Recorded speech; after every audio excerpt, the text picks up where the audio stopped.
In 2003, Guy began working on the screenplay for his fourth picture. Part 4. In this new reel, an obsession with the criminal world united with a passion for chess.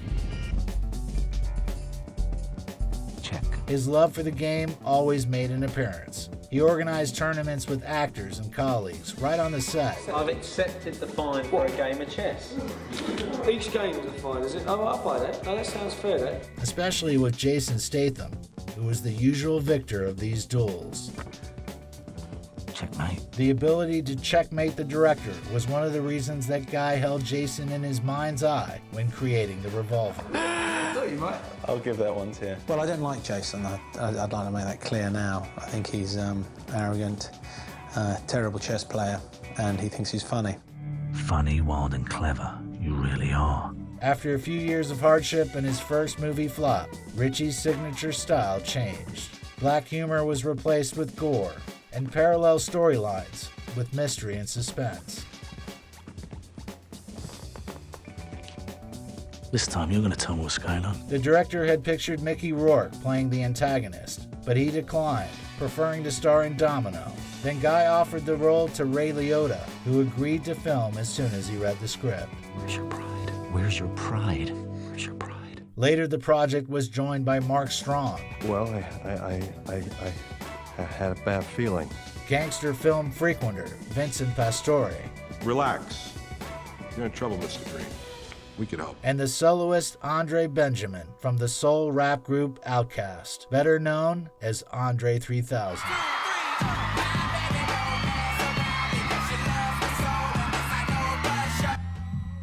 I ain't playing you again. As they drew the storyboard, Guy had an original idea. When I first wrote the script, there was a whole animation section, and then Kill Bill came out, and so we parked up our animated section.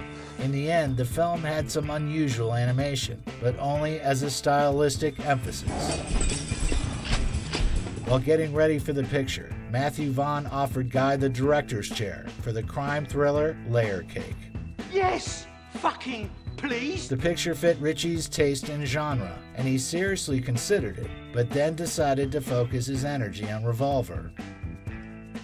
Had 2 choices inside. For lack of time in finding a new candidate, Matthew directed Layer Cake himself. I thought he might put some volatile psychopath on the job. This turned out to be the start of a respectable career. Afterward, he made Kick-Ass, X-Men First Class, and the Kingsman trilogy. Ritchie, however, after his devastating defeat was swept away, faced a problem that he thought he had left in his past. Their ways parted with Matthew Vaughn, and Guy once again had to find money for the picture alone.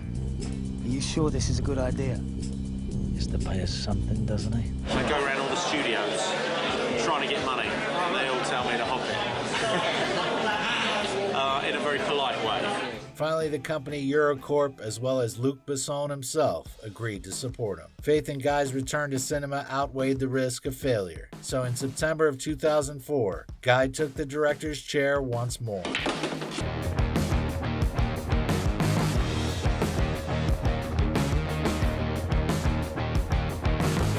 Shooting took over half a year, and some scenes were redone constantly over the course of 3 months. Like the main scene of the picture, the one in the elevator, had more than 20 versions.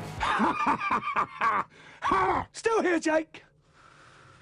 How long have I looked after you? The final one was written during editing, a process that takes no less time than filming.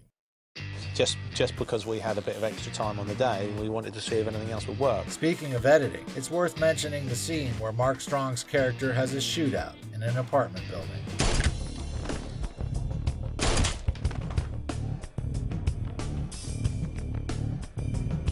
The idea for this original trick appeared while filming and was pitched by Tim Maurice Jones, who later tailored every scene to fit its implementation. I'll do one more. No camera shaking or anything. Okay. Let's try and get that moment really still.